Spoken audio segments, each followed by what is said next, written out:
Et salam alaikum tout le monde, j'espère que vous allez bien. On se retrouve aujourd'hui pour la cinquième vidéo. On arrive donc au tiers de notre apprentissage d'apprendre à lire l'arabe en 15 jours. Donc pour cet épisode spécial, on va apprendre des lettres spéciales. Des lettres que moi j'appelle romantiques. Vous allez voir pourquoi. Donc ces fameuses lettres sont le dal, le dhal, le ra et le za. Tenez-vous prêts et c'est parti. Alors, la première lettre qu'on va voir aujourd'hui, ça va être la lettre dal. Donc, c'est l'équivalent du son D en français. Allez, on va regarder le tableau des formes. Alors, position de départ, position médiane, en position finale et dans sa forme isolée. Alors, qu'est-ce qu'on observe? On observe que la position de départ et la position isolée sont pareilles. Également pour la forme finale et la forme médiane. Alors, pourquoi je les ai appelées lettres romantiques au début de la vidéo? Alors, déjà, il faut savoir que c'est moi qui leur donne cette appellation. N'allez pas dire à un professeur d'arabe, j'ai appris les lettres romantiques, il va vous regarder bizarre. Alors, pourquoi lettres romantiques? Parce qu'elles s'attachent uniquement à une lettre, pas deux. C'est soit elle s'attache à une lettre, soit elle reste toute seule. Par exemple, là, dans cet exemple-là, jamais vous ne trouverez ça. Le dal ne s'attache jamais avec la lettre qui la suit. Vous voyez, il y a toujours un petit espace entre le dal et la lettre qui suit. D'accord? Après, vous allez me dire qu'il y a des romantiques qui arrivent à s'attacher à plusieurs personnes, mais ça c'est une autre histoire encore. Par contre, le dal s'attache avec la lettre qui la précède. Là, il n'y a pas de problème. Vous voyez? Le bas et le dal s'attachent. Très bien.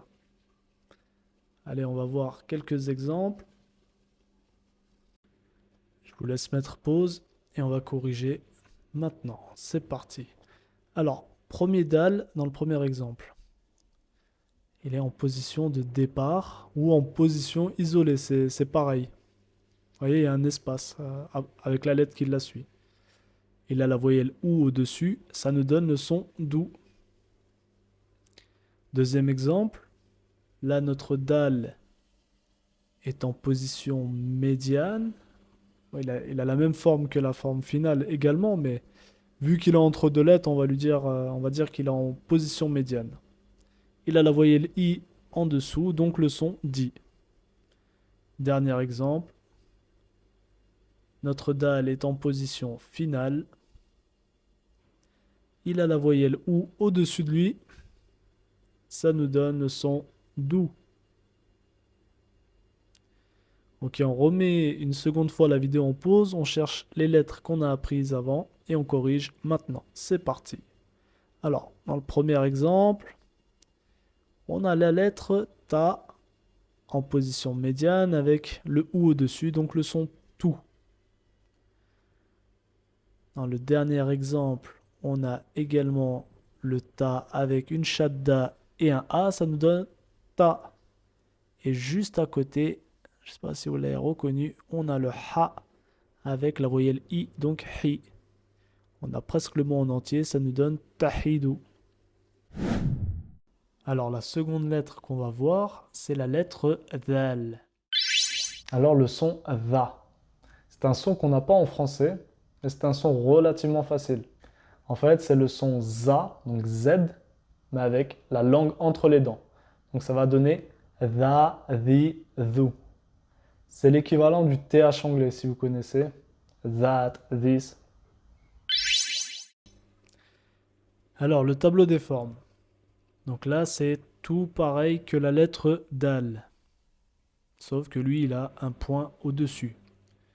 Mais pareil dans la position de départ, médiane, finale, isolée. Pareil, hein, il ne s'attache pas avec la lettre qui la suit. On va voir des exemples.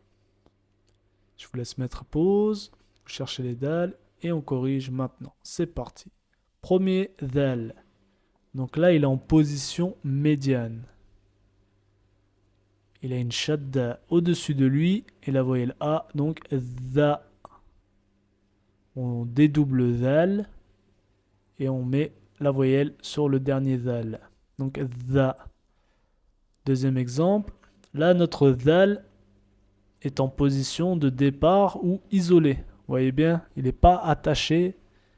Si vous prêtez attention, vraiment il y a un tout petit espace entre le zal et la lettre qui la suit. Il y a la voyelle A au-dessus, donc za. Dernier exemple, notre zal est en position finale avec la voyelle OU au-dessus, donc le son ZOU.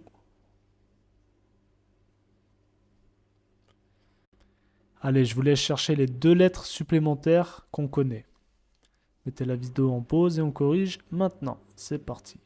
Alors dans le premier exemple, on voit le ba, la lettre ba, dans sa forme isolée avec le son un au-dessus, donc boun.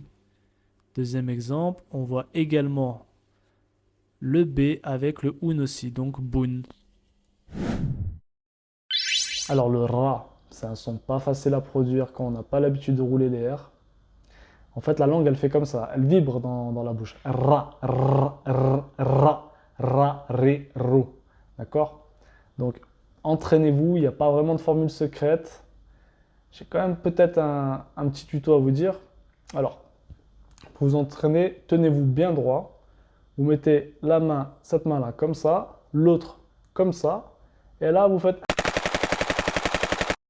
tuto très très utile. Vraiment, essayez-le, vous allez voir, ça marche très très bien. Alors, notre tableau des formes. Alors là, c'est le même principe que la lettre dal et dal. C'est une lettre dite romantique. Elle ne s'attache pas avec la lettre qui la suit. Donc ça, vous ne verrez jamais ça. Alors, toujours avec un espace entre le ra et la lettre qui suit. Voilà, comme dans l'exemple, on voit le petit espace. Donc là, on va voir 3 exemples. Je vous laisse mettre pause et on corrige maintenant. Donc là, notre ra est en position médiane. Et il a une soukoun au-dessus. Donc ça nous donne le son r. Dans le deuxième exemple, il est en position finale. Il a une tenwin au-dessus. Donc ça donne le son ron. Enfin, dernier exemple. Là, notre ra est en position de départ ou isolé. Et il a la voyelle ou au-dessus. Donc ça nous donne le son rou. Donc je vous laisse mettre pause une seconde fois. Vous essayez de trouver les lettres qu'on connaît déjà. Et on va corriger maintenant. C'est parti. Donc là, premier exemple, on voit le ha qui est repassé en position de départ. Deuxième exemple, on voit le ri. Et dans le dernier exemple, on voit le ba avec la shadda. Donc ça nous donne le son robba. Alors la dernière lettre aujourd'hui, c'est la lettre za. Donc c'est l'équivalent du son Z en français. Allez, le tableau des formes. Donc là, vous allez voir, c'est la même lettre que le ra, sauf que lui, il a un point au-dessus. Position médiane, de départ, médiane, finale, isolée. Allez, les exemples. Vous mettez pause et on corrige maintenant. Alors, dans le premier exemple, on voit notre za en position de départ ou isolé. Il a la voyelle A au-dessus, donc ça nous donne le son za. Deuxième exemple. Alors là, notre za est en position médiane. Et il a la voyelle A au-dessus. Ça nous donne également le son za.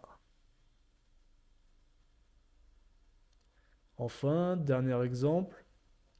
Notre za est en position finale. Il a une tenwin un au-dessus. Ça nous donne le son zun. Je vous laisse de nouveau mettre pause pour trouver les lettres apprises et on corrige. Maintenant, c'est parti.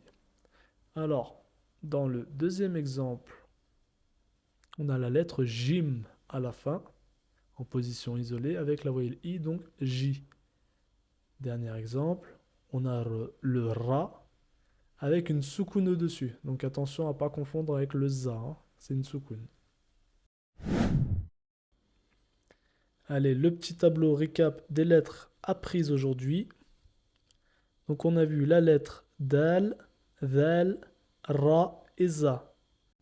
Donc à retenir, elle ne s'attache pas avec la lettre suivante, juste avec la lettre précédente. Et voilà, on a terminé le tiers de notre apprentissage. Vous avez mérité ces applaudissements. Si vous avez des questions, n'hésitez pas à me les mettre en commentaire. Je me ferai un plaisir de vous répondre. N'oubliez pas aussi de faire vos devoirs. Et moi, je vous dis à la prochaine. Ma salama.